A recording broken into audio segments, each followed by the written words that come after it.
Well, joining us for a little bit more on that disturbing report is Sipho Mthathi from Oxfam, South Africa. She's the Executive Director there. Thank you very much for joining us. Welcome to the program. Thank you for having me. So our number of the day is 82%. That's the global figure. What is the story in South Africa?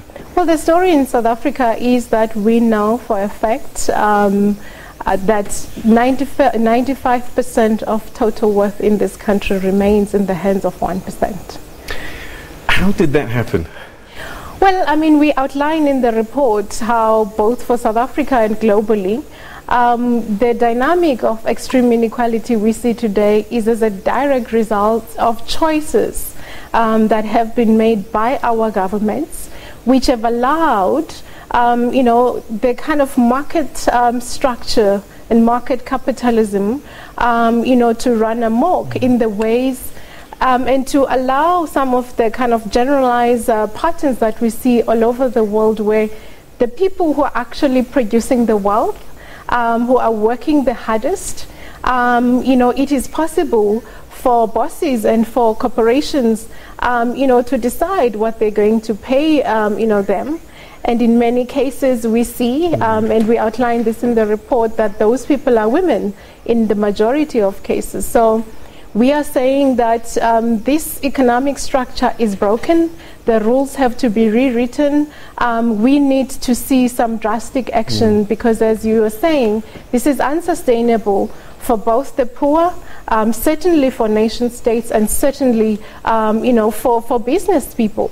Okay, let me play devil's advocate a little bit here and put on my entrepreneurial capitalist hat. And I'm saying to you, if I, as Mr. Capitalist, did not start these companies, did not do the entrepreneurship, then there would be no jobs created, and this economy, this world that we're seeing around us, wouldn't be there. Yeah, so the point we argue in the report is not that we shouldn't be creating wealth and that we shouldn't be building economies.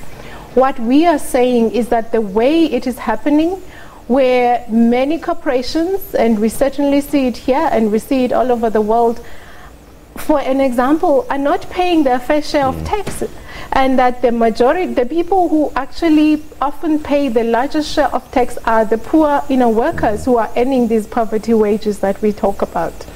And so really for us, this is not about, are we attacking the, entrepreneurship? Are we attacking, wealthy people saying, this is not working? It's unjust that 82% of total wealth that is created by 3.7 billion people has accrued to only 1% of our global population. And that's what we must talk about. How do we make the situation fairer? How do we make sure that the pattern that we are seeing globally, where there is an erosion of workers' rights, where big corporations are squeezing workers more and more, and we're seeing proliferation of poverty wages, how do we address that? And we are saying that it's in the interest of entrepreneurs and and the super rich to be part of the solution here. All right, so I'm Jabo Sitole. I'm living in Deep Sloot. I'm listening and watching this story, and I can't believe what you're saying. Who do I turn to fix this inequality? Well, I mean, we believe that the people with the largest share of responsibility here is governments. I mean, governments must set the rules that allow that, everybody has to play fair.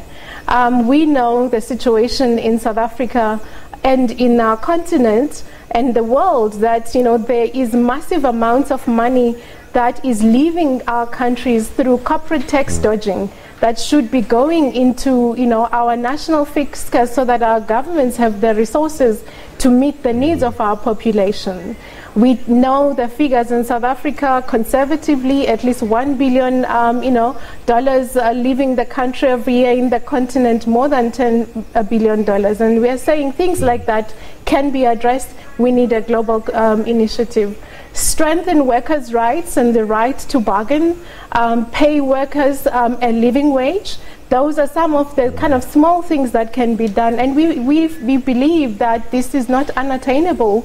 And we see and we demonstrate this in the report where countries that have actually done that, we're seeing major positive results. You know, even smaller countries like Ecuador and, you know, Iceland who have gone ahead and, you know, are insisting on a living wage, and it's creating, you know, a massive difference in the ability of workers to be able to afford their lives. All right, so you've talked about government and various public structures. I guess also the entrepreneurs themselves, the businesses, and very briefly, if you could just say they have a role as well, I guess. Absolutely. I mean, entrepreneurs, they're super wealthy, you know, the 1% that we talk about, and all of us really have a role in solving this problem.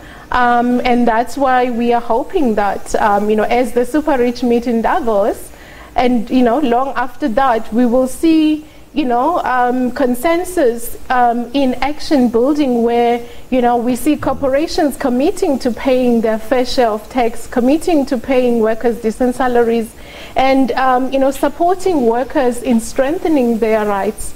You know, and of course, the other big elephant in the room is this issue of just how much money should be allowed to go to shareholders. And that's part of the conversation we need to have. And they must join it. Gosh, we need another whole conversation on this particular topic. But Sipho Mthathi, Executive Director, Oxfam South Africa, thank you so much for highlighting this story and sharing it with us this evening. Thank you. Thank you so much.